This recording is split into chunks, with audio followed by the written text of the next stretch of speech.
I'm going to start by saying this. If you've ever felt like your life will finally begin once your body looks different, this episode's for you. Because for so many women, our bodies are not just something that we live in. They're something that we manage, monitor, critique, and try to control. And honestly, the mental load of all of that can eat up years of your life. Today we're talking about female body image.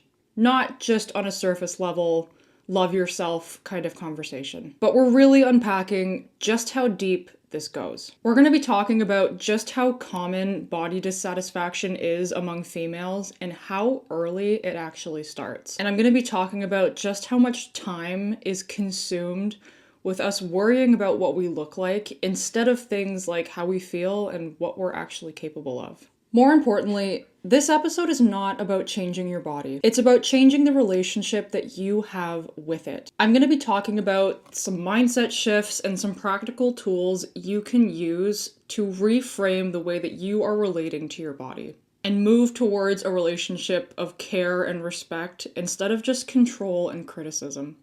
If you've ever felt stuck in your head about your body, exhausted by the constant noise and trends and comparison, and feeling like you are constantly at war with yourself, this episode's for you. Welcome to the Mindset Gym podcast, where we exercise your way of thinking to help unlock your hidden potential. I'm your host, Emily Irwin, a registered nurse and holistic nutritionist with a passion for all things health, fitness, and personal development.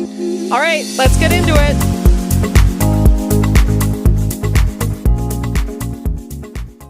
Hi guys, welcome back to the Mindset Gym podcast. Thank you so much for tuning in today. We're talking about female body image. And to set the tone for the conversation that we're going to be having, I want to kick this episode off by reading you some clips from a post that I saw on Instagram. This post came from dietitian Sophie Reinfleisch under the username Healthy Bod, Healthy Mind. I will tag her in the description. But it was seeing her post and reading the information on it that prompted the idea for me to put this episode together, because while I read the information on it, a lot of it I could relate to, and a lot of it broke my heart. Sophie made a post and was talking about the fact that she was trying to convince her older patients that as we age, carrying a little bit more weight is actually really beneficial. And the notion that she hopes that our generation does not become an elderly generation living in bodies that we are constantly trying to shrink in. Following this post, Sophie received a number of comments talking about elderly people who had been in situations where they were facing things like terminal illness in the end of their lives, and despite everything else going on, their minds were still consumed with weight loss and body image. And so she posted a number of these comments, and I'm going to read them to you. The first comment says, "My grandma died in October. On her literal deathbed said, 'My stomach's never been so flat. I love it.' And it made me bawl my eyes out. She was dying, and all she noticed was how skinny she had gotten. I miss her." The next one. "A week before my Meemaw passed away suddenly from COVID, my aunt, her daughter, shamed her for drinking Diet Cokes and eating frozen pizzas. This was after I'd taken my Meemaw to the doctor and been told by her physician that she was in the best shape of her life at 84 years old. Still, my aunt's words really bothered my Meemaw. She sent my cousin and I to the store to buy her salad and prune juice, because my aunt said that was better for her. She died a week later. Got COVID on a Friday and was gone by Sunday. During her last days, she didn't even eat the food she enjoyed. Instead, she ate to lose weight, to be less than she was. I think about that often." The next comment says, "My mom died unexpectedly at 76. She was still pursuing weight loss. I hate that she died without ever getting a break from disliking her body." The next one. "I work at an assisted living facility, and I will never forget a 95-year-old woman apologizing while I was helping her change for being so fat and disgusting. She was everybody's favorite. We'd argue about who would help her get into bed because we all wanted to spend time with her. Her husband, 97, they'd been together 72 years. Would get so upset when she'd talk like that. She died of COVID close to 2 years ago now. And she was in the hospital bed talking about how she was sad that she'd be fat in her coffin. There are a few more comments on this post, but I think you understand the gist of what this message is. Body image and weight is something that is so heavily ingrained into women to be concerned about, and it consumes years of their lives, not just when they're young, not just in middle age, but even right at the end. Even when their entire life is ending, they are so consumed with their body image and their weight that they can't focus on anything else. And this post resonated with me a lot because I'm a nurse and I work largely in palliative and end-of-life care, and I see a lot of elderly women at the end of their lives. And unfortunately, the experiences that the people in these comments are talking about are experiences that I've seen firsthand.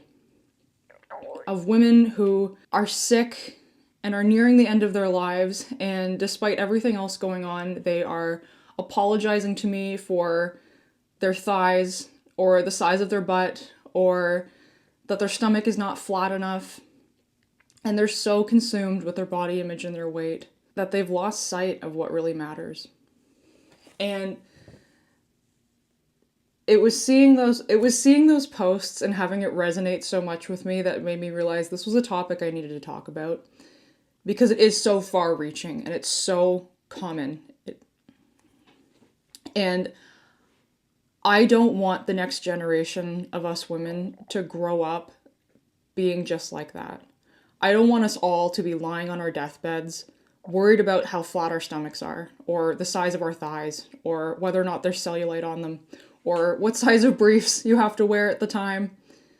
Your weight should not be the focal point of that time of your life. And honestly, it shouldn't be the focal point of any time in your life. And as someone who struggled immensely with body image and weight loss and an eating disorder, I know all too well how it can be all-consuming. It can take up every minute of every day.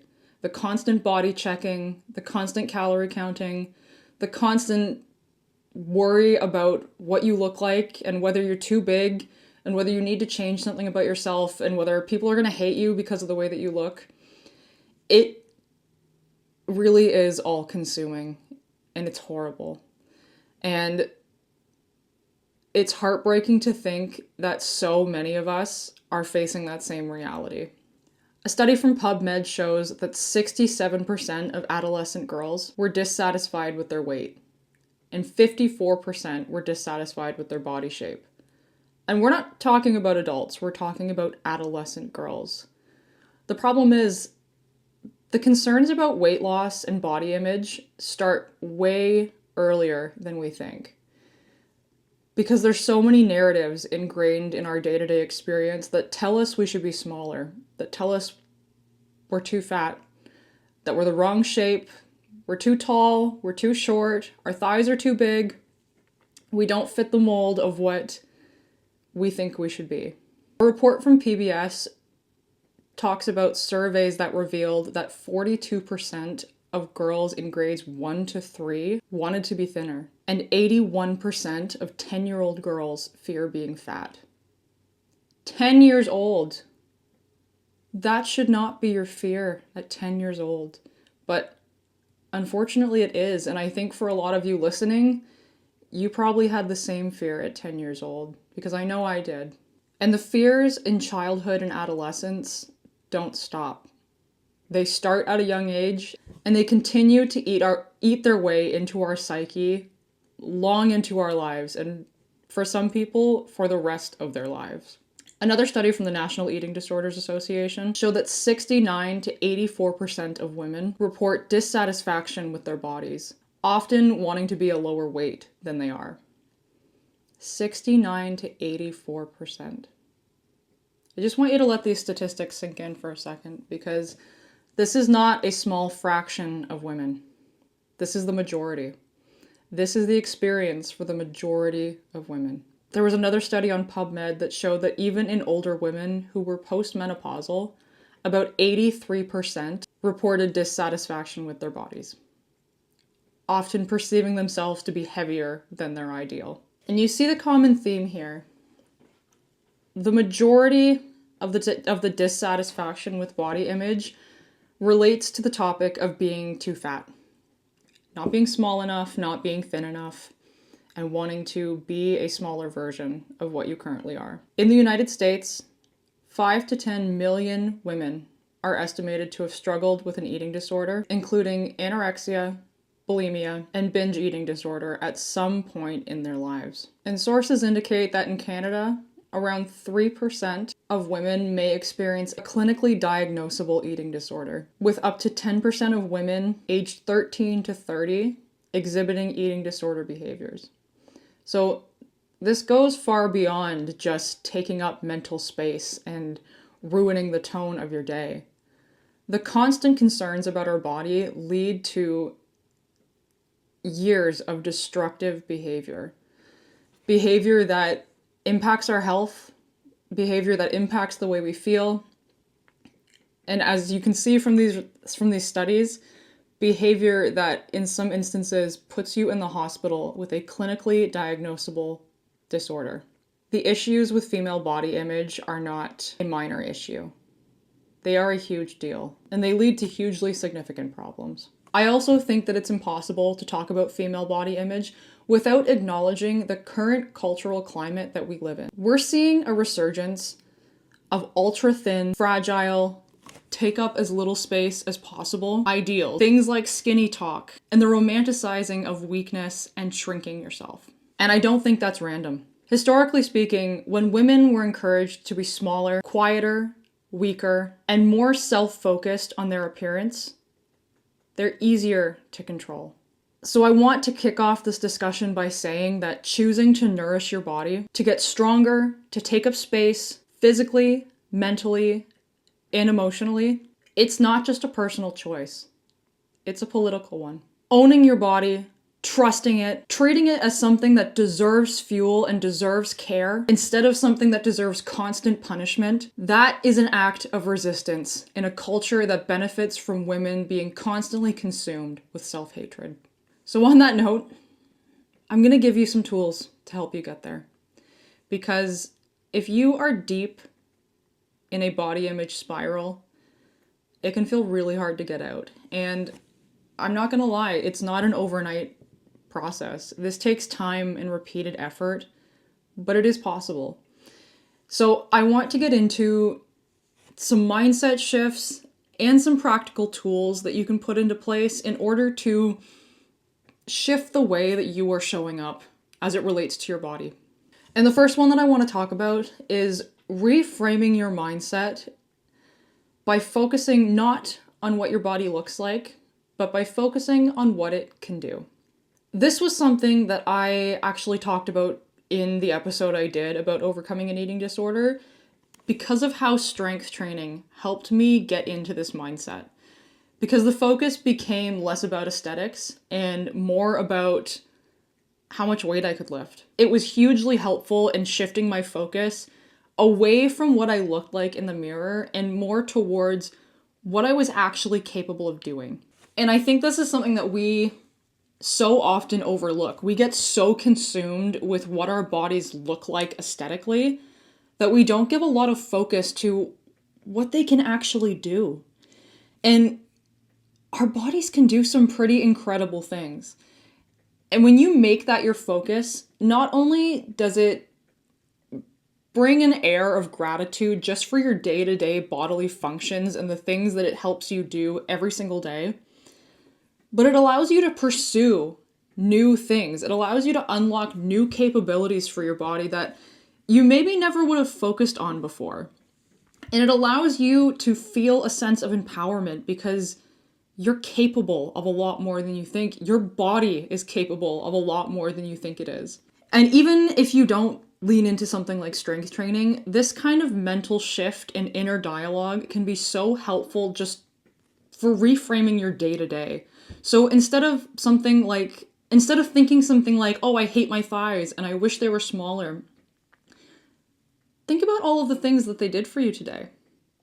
Maybe they helped you go for a walk around your neighborhood. Maybe they helped you stand for several long hours at your job. Maybe they helped you bend down to pet your dog or pick up your child. Maybe they just let you operate independently in this world. That's a big deal. I want you to start making that your focus. Start leaning into a focus and a sense of gratitude for what your body is actually doing. And try to make that your focal point. It will help shift the focus away from what it actually looks like. Because at the end of the day, your body's not an ornament. It's an instrument. And when you start evaluating it based on what it does and not just what it looks like, your entire perspective changes. The next one that I want you to lean into is neutralizing your body before you start loving it. And the reason that I want you to lean into this is because if you are someone who has spent years or decades of your life hating your body and critiquing your body and picking apart every single thing that's wrong with it, me asking you to wake up tomorrow and just fully lean into loving your body and all that it is stupid and impractical. It is. It's too hard for you to swing so hard in the other direction when that is not what you're used to. So I want you to lean into neutrality as the middle ground. Start talking about your body, start thinking about your body, start relating to your body in a neutral way. It's not good, it's not bad, it just is. And I'll give you some examples of statements and thoughts that you can, say to yourself, think to yourself, kind of along this line. This is my body today. My body's allowed to change. I don't need to earn food or rest. You don't have to love your body every day. The goal here is for you to just stop treating it like it's your enemy. Lean into neutrality for now, and it will become a useful stepping stone for you to eventually move into a space where you start relating to your body in a more positive way. The next mental reframe that I want you to lean into is separating your self-worth from discipline and control.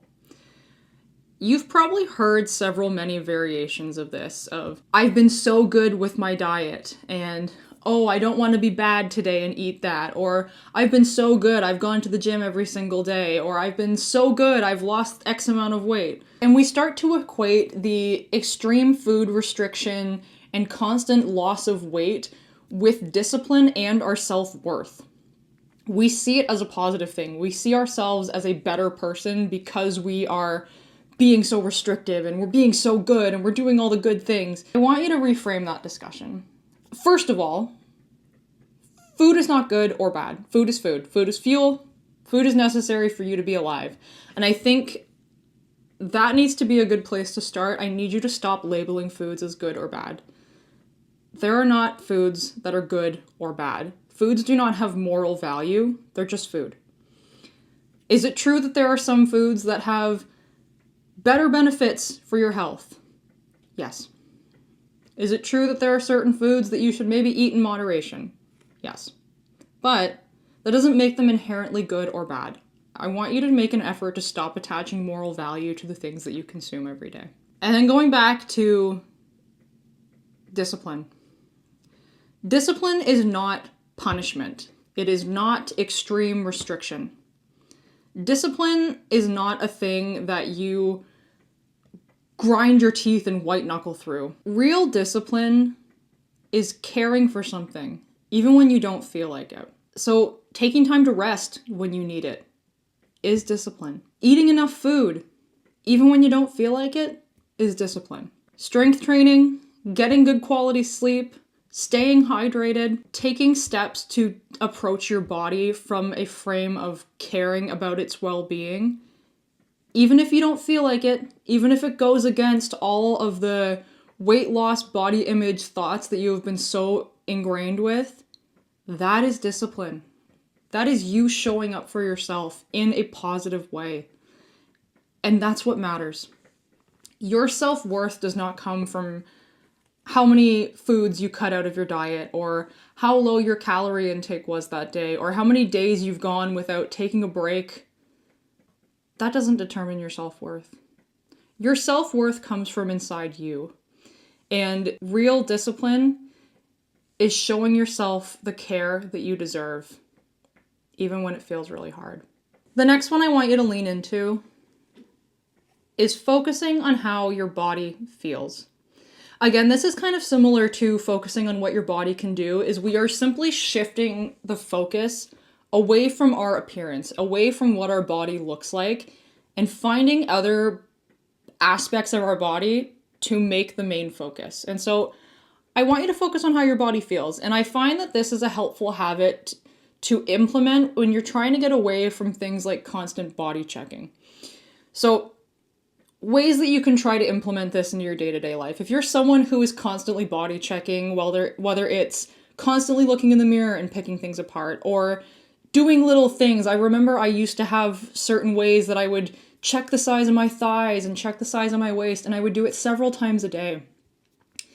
And that constant body checking and picking yourself apart is not beneficial for you. It's certainly not beneficial for your mental health. And so the next time that you find yourself wanting to body check, I want you to try and focus on something like this instead. Focus on how your clothes feel. Not how they fit, just how they feel. Are they comfortable? Is it a material that you like? And think about checking your body in terms of its function. So checking in with how your sleep quality has been. How's your menstrual cycle been? How's your digestion been? How's your mood been? When you feel yourself wanting to body check, take a moment and think about these things instead. Because not only does it shift your focus away from the constant nitpicking and tearing yourself apart based on your body image, but putting a bit more focus into your body's feel and function, so things like sleep and menstrual cycle and digestion, it prompts you to take actions to take care of your body. Because if you start focusing on these things and you notice that one of them is off, let's say that you have a lot of trouble falling asleep at night and you haven't gotten good quality sleep in weeks, or maybe your menstrual cycle is really irregular, or maybe you haven't had a menstrual cycle in a very long time, or maybe your digestion's been really weird lately. Maybe there's certain foods that are upsetting your gut a little bit. Lean into those things. Lean into your body's function, and if you find an issue, start taking steps to take care of that, which will help prompt the approach of coming at your body with care, instead of just constant critiques and punishment. A couple other mindset shifts that I want you to try and embody. These can be especially helpful if you are really struggling to get out of that critical, punishment-focused mindset. First of all, is pretending that your body belongs to somebody else that you love. Pretend that your body belongs to them, or that you're inhabiting their body right now. How would you treat it? How would you want them to treat it? Show up accordingly. The other one is thinking about, and this one's a little bit morbid, but honestly, I find this to be a helpful reframe. And this ties in a little bit to some of the posts that we read at the beginning of the episode, is thinking about what you want people to say about you at your funeral. Hear me out. I know this is kind of morbid and it's kind of awful to think about, but chances are people at your funeral are not going to be talking about what size of jeans you wore, or how flat your stomach was, or how small your thighs were. They're going to talk about the person that you were, how you showed up in the world, how you interacted with others, the difference that you made, the energy that you brought. Those things are going to matter so much more. And I want you to focus on that because it'll help you lean into appreciating all those other things more than your physical appearance. Because at the end of the day, your physical appearance is the least interesting thing about you. The next one I want you to lean into is building strength. Not to change your body, but just to inhabit it. I am talking about leaning into strength training, not as a means of changing your aesthetic appearance, but to change how you're able to show up in the world. Now, this may look a little different for everybody. You don't all have to go into the gym and start throwing around crazy amounts of weights and hitting PRs every day if that's not what you want to do. That doesn't need to be what this is. The focus of this, and why I'm recommending that you lean into strength training in some capacity, is because it allows you to lean into the narrative that you're strong, you're capable, you're not fragile, you're not weak, and you are allowed to take up space. Leaning into strength training allows you to step into that narrative and will make you not only think it, but believe it deep in your core, because you get to show up and prove to yourself that that is the case. You are stronger than you think, you are more capable than you think, and you are worthy of taking up space in this world. Strength is not about aesthetics. It's about feeling like your body belongs to you and is not just something that you're constantly trying to control. And lastly, I want to talk about body grief, because I think this is a really normal experience for so many of us when we do try to step into this shift in mindset and we start letting go of the ultra thin, severe weight loss ideals that we've held for so long. There can be a lot of grief in letting that version of you go. Even if you know deep down that it's not what's best for you, even if you know that it's not healthy, even if you know that it's not sustainable. I know I've definitely had this experience myself after overcoming an eating disorder. I know logically in my head that I'm in a better place. I know that my body is healthier than it was back then, but I still experience grief about what it was. I'll see photos from when I was quite a bit lighter than what I am now. And there is this kind of sense of, fuck, I wish I could get that body back. Even though I know it's not right. Even though I know that when I actually lived in that body, I felt like shit. I felt like shit every single day. But your brain will try to trick you that this is better and that you and that you didn't feel so bad when you were in that area, especially when you've got years and years of having all of these narratives ingrained into your thinking. It's very hard to let them go. It's okay to grieve the body that you thought you were supposed to have, but that doesn't mean that you have to live at war with the one that you're currently in. I want you to know that body grief is normal, and if you are just starting your journey of trying to lean into a better approach and mindset about your body, it is probably an experience that you're going to have at some point. I want you to expect it, and I want you to lean into it. And I think it's important to talk about it, because when you don't expect it to happen, it can make you feel like you need to stop what you're doing and go back to your old habits. I need you to sit in that discomfort without reverting back to the way that you were showing up before. It will pass. It will go away. You can use all the tools that we've just previously talked about to try and focus on other things and try and get yourself out of that headspace. So that is what I have for you today. Your body is not a problem to be solved. It's not a trend, a political talking point, or a moral test. It's where you live. And choosing to care for it, feed it, strengthen it, respect it, that's not giving up. It's opting out of a system that profits from women hating themselves. I hope this conversation is the catalyst to help you step away from that mindset of self-hatred and self-criticism. Your body is your home. It's the only one you're ever going to get. And when you lean into showing up for it and caring for it and taking steps to improve it, not aesthetically, but functionally, your whole life will change. Thank you so much for tuning in, and I'll catch you next time. Hey, thanks for listening to the show. If you liked the episode, don't forget to like, subscribe, leave a review, or share the show with a friend. Your support helps this show reach even more incredible people just like you. Thanks again for tuning in, and I'll catch you next time at the Mindset Gym.